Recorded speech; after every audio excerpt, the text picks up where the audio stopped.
আমার নাম শ্রীলতা।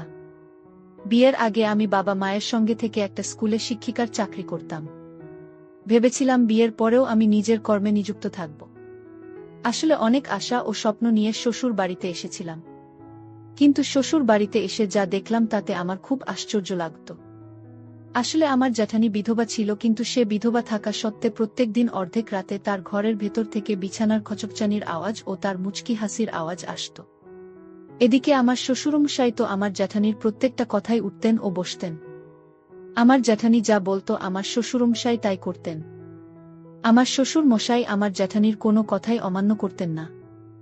জানি না কেন রাতের বেলা আমার জ্যাঠানীর ঘরের ভেতরের সেই আওয়াজ এবং আমার শ্বশুরের জ্যাঠানের প্রতি এতটা উদারতা আমার মনে একটু খটকা জাগিয়েছিল।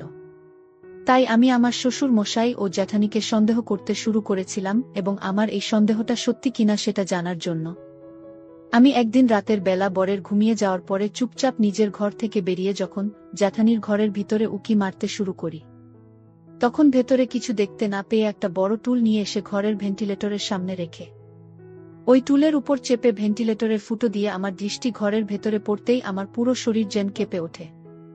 কারণ আমার বুড়ো শ্বশুর মশাই আমার জ্যাঠানী, তারা দুজনে বিছানায় শুয়ে একে অপরকে। আসলে আমি যখন বিয়ে করে শ্বশুর বাড়িতে আসি তখন প্রথম দিনই আমার মনে একটু খটকা লেগেছিল। কারণ আমি শ্বশুর বাড়িতে আসতে না আসতেই তো আমার বিধবা জ্যাঠানী আমার উপরে নিজের হুকুম চালাতে শুরু করে। বিয়ের পরের দিন সকালে যখন আমি খাবার টেবিলে এসে উপস্থিত হই, তখন আমার জ্যাঠানী সবার সামনেই আমাকে বলল, শ্রীলতা, তুমি বাড়ির বউ, তাই মাথায় কাপড় দিয়ে এই বাড়িতে থাকবে। এখানে তোমার সামনে শ্বশুর মশাই বসে আছে, আর তুমি কিনা মাথায় কাপড় ছাড়াই এখানে এসে উপস্থিত হয়েছে।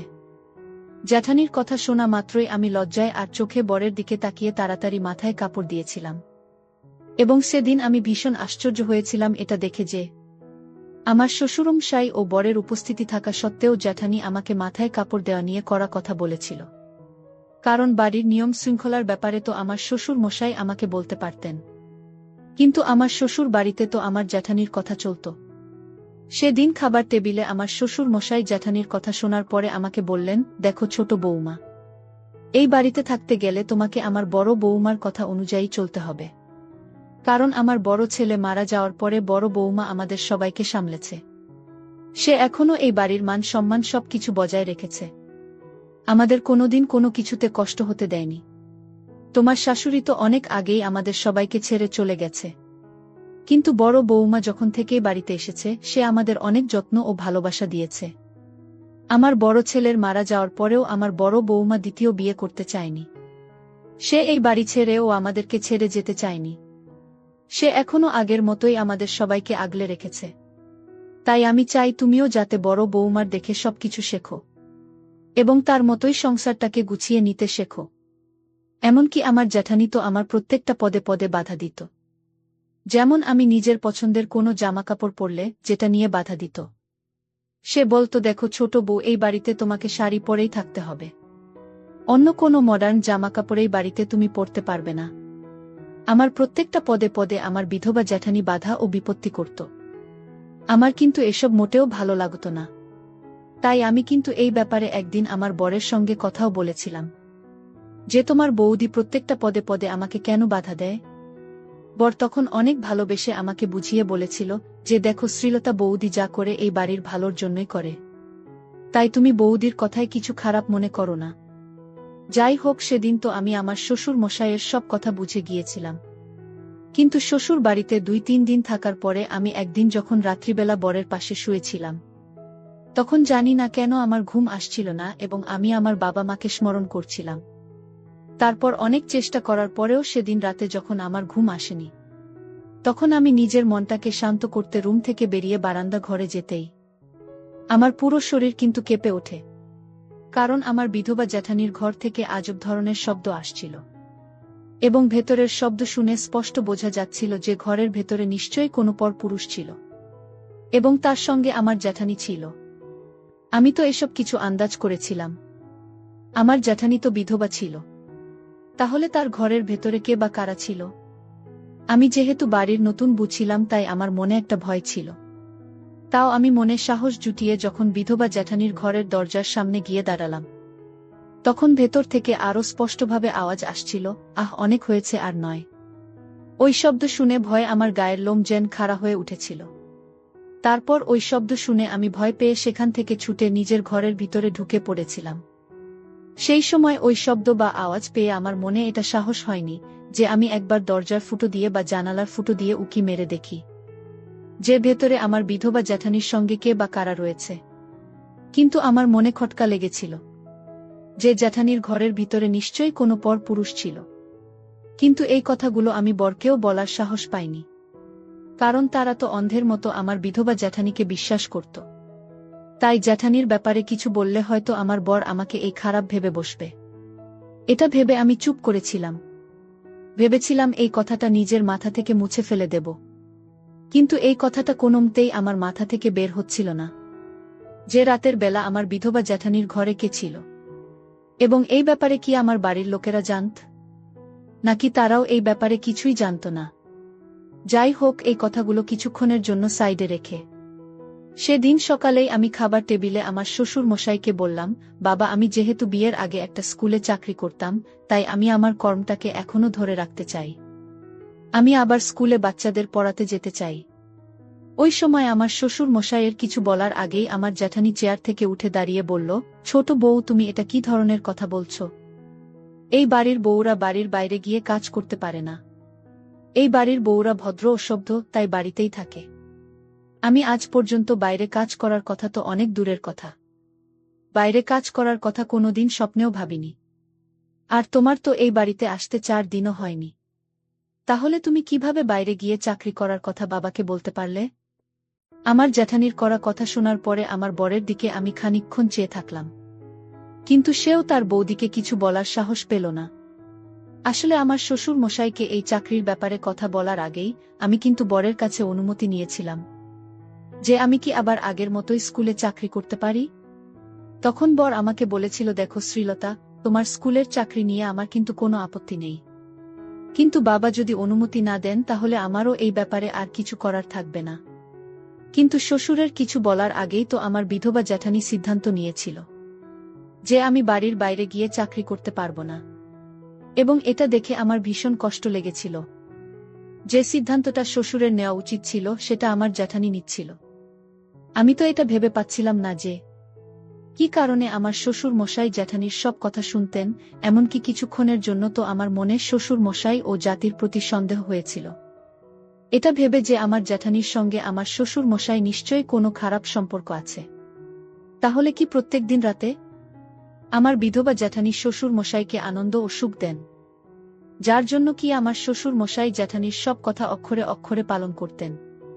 আমার শ্বশুর ও জ্যাঠানির ব্যবহার দেখে তো আমার মনে এই সব নোংরা চিন্তাভাবনা আসতে শুরু হয়েছিল। ওই সময় আমি না পেরে আমার শ্বশুর মশাইকে বললাম, বাবা, এই ব্যাপারে আপনি যা সিদ্ধান্ত নেবেন আমি সেটাই মেনে নেব। তারপর আমার শ্বশুর মশাই বললেন, দেখো ছোট বৌমা, সিদ্ধান্ত যা নেওয়া সেটা তো বড় বৌমা নিয়ে নিয়েছে। আর বড় বৌমা তো ঠিকই বলেছে, তোমার কি দরকার আছে বাড়ির বাইরে গিয়ে চাকরি করার? এতে আমার মান সম্মান নষ্ট হবে। শ্বশুরমশাইয়ের কথা শুনে আমি তখন বললাম, বাবা, আমি তো স্কুলে গিয়ে বাচ্চাদের শিক্ষা দিব। এতে তো আপনার মান সম্মান আরও অনেক বেশি বেড়ে যাবে, কারণ কাউকে শিক্ষা দেওয়াটা খারাপ কাজ নয়। এতে আপনার গর্ব করা উচিত। তাই আপনি আমার উপরে ভরসা করে একটা সুযোগ দিন। শ্বশুর মশাইকে অনেক কাকুতি মিনতি করার পরে তিনি আমার চাকরির জন্য রাজি হয়েছিলেন। ওই সময় কিন্তু আমার জ্যাঠানির চেহারা দেখার মতো ছিল, কারণ এই কিছুদিন শ্বশুর বাড়িতে থাকার পরে আমি বুঝতে পেরেছিলাম যে বিধবা জ্যাঠানির আমার মোটেও ভাল চায় না। শুধু তাই নয়, সে তো আমাকে দেখে হিংসাও করত এবং সে সারাক্ষণ আমার শ্বশুর মশাইয়ের সঙ্গে থাকত। শ্বশুর মশাইয়ের সেবা যত্ন করার সুযোগ পর্যন্ত আমার বিধবা জ্যাঠানি আমাকে দিত না। আর এই সব কারণের জন্যই আমার কিন্তু জ্যাঠানি ও শ্বশুর মশাইয়ের উপরে সন্দেহ হতো। এটা ভেবে যে এটা নিশ্চয়ই আমার শ্বশুরকে সুখ দেয়, যার জন্য তো আমার শ্বশুর মশাই জ্যাঠানিকে বাড়ির মালকিন করে রেখেছে। এদিকে অনেক বোঝানোর পরে যখন আমার শ্বশুরের কাছে আমি নিজের চাকরি করার অনুমতি পেয়েছিলাম, তখন আমি আবার আগের মতোই স্কুলে জয়েন করেছিলাম। এবং সেদিন শ্বশুর বাড়ি থেকে আমার প্রথম দিন ছিল স্কুলে। সেদিন আমার বর যখন সকালবেলা অফিসে চলে যায়, তারপরে আমি নিজে তৈরি হয়ে শ্বশুর মশাইদের কাছে আশীর্বাদ নিয়ে স্কুলের জন্য বাড়ি থেকে বেরিয়ে পড়ি। কিন্তু সেদিন আমি যখন বাড়ি থেকে বেরোই ঠিক তখন আমার জ্যাঠানি কিন্তু আমার দিকে কটমট করে তাকিয়েছিল। ভেবেছিলাম জ্যাঠানির কাছে গিয়েও আশীর্বাদ নেব, কিন্তু সে তো আমাকে বিশ্বের নজরে দেখত। তাই তার বিকট চেহারা দেখে আমি জানিকে কিছু না বলেই চুপচাপ বাড়ি থেকে বেরিয়ে পড়েছিলাম। তারপর বাড়ি থেকে বেরিয়ে 5 মিনিট হেঁটে যেতেই আমার সঙ্গে যা হয়েছিল সেটা আমি আজও ভুলতে পারিনি। ওই দিনটা মনে করলে আজও আমার গায়ের লোম কিন্তু খাড়া হয়ে যায়। আসলে সেদিন আমি যখন বাড়ি থেকে বেরিয়ে বাগানের রাস্তা ধরে হেঁটে যাচ্ছিলাম, তখন আমার সঙ্গে কিন্তু অনেক বড় একটা বিপদ ঘটেছিল। আসলে সেদিন 3টে অচেনা লোক নিজেদের মুখে কাপড় বেঁধে জোর জবরদস্তি আমার হাত ধরে আমাকে জঙ্গলের ভিতরে নিয়ে গিয়ে আমার সঙ্গে জোরজবরদস্তি করার অনেক চেষ্টা করেছিল। আমার শাড়ি খুলে ফেলে দিয়েছিল। তারপর আমি যখন অনেক চিৎকার চেঁচামেচি শুরু করেছিলাম, তখন বেশ কয়েকটা ভদ্রলোক সেই রাস্তা দিয়ে হেঁটে যাচ্ছিল। তখন তারা আমাকে সাহায্য করেছিল এবং সেদিন একটুর জন্য আমার মান সম্মান সবকিছুই কিন্তু হারিয়ে যেত। কিন্তু ওই ভদ্রলোকেরা আমাকে বাঁচিয়েছিল। সেদিন ভয়ে আমি জড়সড় হয়ে গিয়েছিলাম। আমার চোখ মুখ লাল হয়ে গেছিল। আমার মুখ দিয়ে কথা বের হচ্ছিল না, কারণ আমি তো স্বপ্নেও ভাবতে পারিনি যে আমার সঙ্গে দিন দুপুরে এত খারাপ একটা ঘটনা ঘটবে। ওই দুষ্ট লোকেরা আমার হাত পা চেপে ধরে জোর জবরদস্তি আমার সঙ্গে চেষ্টা করেছিল। তারপর সেদিন স্কুলে যাওয়া তো অনেক দূরের কথা। আমার ওই খারাপ অবস্থা দেখে 2 জন ভদ্রমহিলা আমাকে আমার শ্বশুর বাড়িতে রেখে দিয়েছিল। শ্বশুর বাড়িতে ঢোকামাত্রই আমার জ্যাঠানি আমার ছেঁড়া ফাটা শাড়ি ও ব্লাউজ দেখে ও আমার চেহারার খারাপ অবস্থা ও চুলগুলো এলোমেলো অবস্থায় দেখে চিৎকার করে সে আমাকে জিজ্ঞেস করল, ছোট বউ, তোমার এই অবস্থা কি করে হলো? কে করেছে তোমার এই খারাপ অবস্থা? আর তুমি কাঁদছই বা কেন? তখন আমার সঙ্গে যে অচেনা ভদ্রমহিলা ছিল তারা সবকিছু আমার বিধবা জ্যাঠানি ও আমার শ্বশুর মশাইকে বলেছিল। তারপর সবকিছু শোনার পরে আমার জ্যাঠানি শ্বশুর মশাইকে বলল, দেখলে তো বাবা, এই জন্যই আমি বারবার বারণ করছিলাম যে বাইরে গিয়ে চাকরি করার কোনো দরকার নেই। কিন্তু আপনি অনুমতি দিয়ে অনেক বড় ভুল করেছেন। দেখলেন তো আজ আপনার মান সম্মান সবকিছু শেষ করে চলে এসেছে আপনার এই ছোট বৌমা। ওই সময় কিন্তু আমার শ্বশুর মশাইও বিধবা জ্যাঠানির কথা শুনে আমাকে অনেক হেনস্থা করেছিলেন। তিনিও বলেছিলেন, ছোট বৌমা, তুমি তো আমার মান সম্মান সবকিছু শেষ করে চলে এসেছ। তাই আজকের পর থেকে তুমি এই বাড়ির বাইরে খবরদার বেরোবে না। ওই সময় তারা কেউ একটি বারের জন্য এটা বোঝার চেষ্টা করেনি যে ওই সময় আমার কতটা খারাপ পরিস্থিতি ছিল। তারপর সন্ধেবেলায় আমার বর বাড়ি ফিরে এলে আমি তাকে জড়িয়ে ধরে হাউ মাউ করে অনেক কেঁদেছিলাম, কারণ বর ছাড়া তো আমার মনের অনুভূতি কেউ বুঝত না। সেদিন সারা রাত আমার ঘুম আসেনি এবং আমি বিছানায় শুয়ে শুয়ে এটাই ভাবছিলাম যে দিন দুপুরে কোনো অচেনা মানুষের কিভাবে সাহস হলো আমার মতো একজন ভদ্র মেয়ের সঙ্গে খারাপ কাজ করার। যাই হোক, সেদিন অর্ধেক রাতে আমার মনের ভিতর ছটফট করছিল আমার সঙ্গে ঘটে যাওয়া সেই ঘটনাগুলো বারবার ভেবে।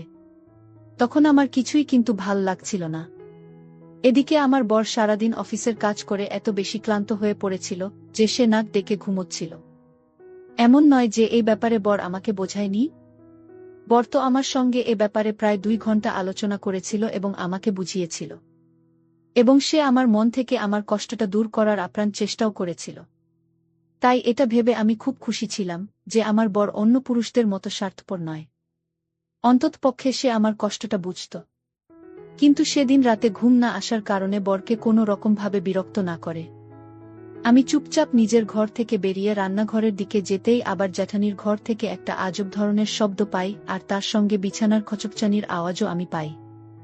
এর আগের দিন তো আমি জ্যাঠানির ঘর থেকে আওয়াজ শুনে ভয় পেয়ে কিন্তু নিজের ঘরের ভিতরে ঢুকে পড়েছিলাম।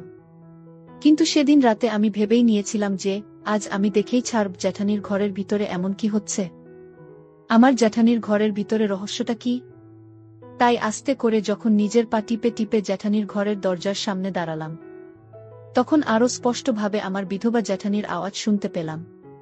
সে তখন তার ঘরের ভেতরে উপস্থিত থাকা কোনো একজনকে বলছিল, আহ, ধীরে ধীরে, এবার দারুণ হচ্ছে, এইভাবেই চাই। এবং ওই ধরনের আজব শব্দ পেয়ে আমি বুঝে গিয়েছিলাম যে আমার জ্যাঠানির তার ঘরের ভেতরে নিশ্চয়ই কোনো পর পুরুষের সঙ্গে মজা করছে। ওই রকম আওয়াজ শুনে আমার উত্তেজনা বেড়ে যায় জ্যাঠানির ঘরের ভেতরের দৃশ্য দেখার জন্য। তারপর দরজা ও জানালা দিয়ে অনেক চেষ্টা করেছিলাম ভেতরে চমৎকার দৃশ্য দেখার জন্য, কিন্তু আমি কিছুই দেখতে পাইনি। তারপর আমি চালাকি করে জ্যাঠানির ঘরের বাইরে দরজার পাশে যে সিন্দুকটা রাখা ছিল সেই সিন্দুকের কোণায় আমি চুপটি করে লুকিয়ে বসেছিলাম। কারণ আমি এটা ভালোভাবে জানতাম যে ঘরের ভেতরে যে পুরুষটি আমার জ্যাঠানির সঙ্গে ছিল সে তো অবশ্যই ঘরের বাইরে আসবে। তখন আমি বিধবা জ্যাঠানিকে হাতে নাতে ধরে নিতে পারব। তারপর প্রায় আধ ঘন্টা পরে আমার জ্যাঠানির নিজের ঘরের দরজা খুলে যখন বাইরে বেরোই তখন তাকে দেখে তো আমার পুরো হুঁশ উড়ে যায়। কারণ যে মহিলা আমার জামাকাপড় পরা নিয়ে আমাকে নানা রকমভাবে হেনস্থা করত সেই মহিলা তো নিজেই এমন একটা ছোট্ট নোংরা পোশাক পরেছিল যে তার পুরো শরীরটাই দেখা যাচ্ছিল। শুধু তাই নয়, আমার বিধবা জ্যাঠানির সঙ্গে যে লোকটি উপস্থিত ছিল তাকে দেখামাত্রই ভয়ে আমার গায়ের লোম যেন খাড়া হয়ে যায়। কারণ যে লোকগুলো সেদিন আমাকে নষ্ট করার চেষ্টা করেছিল তাদের মধ্যে একজন দুষ্ট লোক আমার বিধবা জ্যাঠানির সঙ্গে উপস্থিত ছিল। এবং ওই লোকটার পোশাক ও তার মুখে কাপড় দেওয়ার ধরন দেখে আমি লোকটাকে চিনে ফেলেছিলাম। তার মানে জ্যাঠানির প্রতি আমার সন্দেহটা একদম সঠিক ছিল। তাই সেদিন সুযোগ বুঝে আর দেরি না করে আমি চিৎকার চেঁচামেচি করে বাড়ির সবাইকে বারান্দা ঘরে ডাকতেই আমার জ্যাঠানি কিন্তু ভয় পেয়ে তাড়াতাড়ি ঘরের ভেতর ঢুকে নিজের গায়ে একটা চাদর মুড়ি দেয় ও নিজের প্রেমিককে পালাতে বলে। তারপর আমার চিৎকার শুনে আমার শ্বশুর মশাই ও বর নিজের ঘর থেকে বেরিয়ে আসে। ওই সময় আমি আমার জ্যাঠানির প্রেমিককে চেপে ধরেছিলাম, তাই সে পালানোর সুযোগ পায়নি। তারপর সেদিন রাতে আমার জ্যাঠানির মুখোশ আমি কিন্তু খুলে ফেলেছিলাম। তার ভালো সাজার পিছনে যে নোংরা চরিত্র লুকিয়েছিল সেটা আমি সবার সামনে প্রমাণ করেছিলাম। তাই সেদিন আমার জ্যাঠানির বাধ্য হয়ে সবকিছু নিজের মুখেই স্বীকার করেছিল। এবং জ্যাঠানি বলেছিল যে সে ভালো সেজে আমার শ্বশুরের সব সম্পত্তি নিজের নামে করার ধান্দায় ছিল। সে নাকি ধীরে ধীরে সবাইকে নিজের রাস্তা থেকে সরিয়ে ফেলার প্ল্যান করেছিল। আমার জ্যাঠানি শুধুমাত্র শ্বশুর মশাই টাকা পয়সা ও সম্পত্তির জন্য নাকি শ্বশুরের সামনে ভালো সাজার নাটক করত। সে ভেবেছিল এইভাবে সবাইকে মিথ্যে ভালোবাসার জালে ফাঁসিয়ে একদিন শ্বশুরকে রাস্তা থেকে সরিয়ে দিয়ে উনার সব সম্পত্তি নিজের নামে করে নেবে। এই কারণেই তো আমার জ্যাঠানি সব সময় আমার শ্বশুরের সঙ্গে থাকত। এবং সে শ্বশুর মশাইয়ের সামনে আমাকে ভুল ও খারাপ প্রমাণ করার জন্য সেদিন আমার সঙ্গে ওই নোংরা ঘটনাটি আমার জ্যাঠানি কিন্তু ঘটিয়েছিল, যাতে শ্বশুর মশাইয়ের চোখে আমি চিরকালের মতো খারাপ হয়ে যায়। আর আমার ভাসুরের মারা যাওয়ার আগে থেকেই নাকি ওই লোকটির সঙ্গে আমার জ্যাঠানির অবৈধ সম্পর্ক ছিল। সবকিছু সত্যি কথা শোনার পরে আমার শ্বশুর মশাই জ্যাঠানির গালে অনেক রেগে ও জোরে একটা থাপ্পড় মেরে বলেছিল, অসভ্য মেয়ে কোথাকার, তোর জন্যই হয়তো আমার ছেলে আজ এই পৃথিবীতে নেই। তোর জন্য আমি ছোট বৌমাকে খারাপ ভেবেছিলাম। তোর মতো মেয়েকে আমি নিজের মেয়ের মতো ভালোবাসা ও ভরসা করে অনেক বড় ভুল করেছি। তুই এক্ষুনি এই মুহূর্তে বেরিয়ে যা আমার বাড়ি থেকে। আর আজকের পর থেকে কোনো দিন নিজের এই নোংরা মুখ আমাকে দেখাবি না। সেদিন আমার শ্বশুরমশাই ঘাড়ধাক্কা দিয়ে আমার জ্যাঠানিকে বাড়ি থেকে বের করে দিয়েছিল। এমনকি সবকিছু শোনার পরে আমার বড় জ্যাঠানিকে অনেকে অনেক কটু কথা বলেছিল। কারণ আমার বড় তো তার বৌদিকে অনেক বিশ্বাস করত। কিন্তু তার বৌদি আমারও ক্ষতি করার চেষ্টা করেছিল। তারপর আমার জ্যাঠানিকে বাড়ি থেকে বের করে দিয়েছিল আমার শ্বশুর মশাই। এবং তার প্রেমিককে আমার বর ও শ্বশুর মশাই পুলিশের হাতে দেয় আমার সঙ্গে নোংরামি করার অপরাধে। এখন এই বাড়িতে আমি শ্বশুর মশাই, বর এবং আমার ভাসুরের 3 বছরের বাচ্চা মেয়ে, আমরাই 4 জনে থাকি। এবং এই বাচ্চা যদি জ্যাঠানিকে দেওয়া হতো তাহলে সে তো নিজের মেয়ের জীবনটা নষ্ট করে দিত। তাই এটা ভেবেই আমার শ্বশুর মশাই জ্যাঠানিকে বাড়ি থেকে তাড়িয়ে দেওয়ার আগে তার কাছ থেকে ভাসুরের মেয়েকে ছিনিয়ে নিয়েছিল। আমি এখন তাকে নিজের মেয়ের মতো করে ভালোবাসি ও তার খেয়াল রাখি। এখন আমরা অনেক সুখে আছি। আমি এখন স্কুলে চাকরি না করলেও বাড়িতে বাচ্চাদের শিক্ষা দিই। কারণ আমি বাড়ির বাইরে চাকরি করলে তো বাড়িতে সবার অসুবিধে হবে। এটা ভেবে আমি বাইরে আর চাকরি করতে যাইনি। এখন আমি আমার পরিবারের সঙ্গে অনেক সুখে আছি। আমার শ্বশুর মশাই তো আমাকে নিজের মেয়ের মতোই ভালোবাসেন এবং আমিও ওনার নিজের বাবার মতোই খেয়াল রাখি। এই জন্যই বলে একবার যদি ভরসা ভেঙে যায় তাহলে সেটা আর দ্বিতীয়বার কিন্তু ফিরে পাওয়া যায় না। বন্ধুরা, আজকের গল্পটা এখানেই শেষ করছি। গল্পতে কোনো ভুল ত্রুটি থাকলে ক্ষমা করে দিবে। গল্পটি ভালো লাগলে অবশ্যই লাইক, শেয়ার, সাবস্ক্রাইব করতে ভুলবেন না। এতক্ষণ ভিডিওটি দেখার জন্য ধন্যবাদ।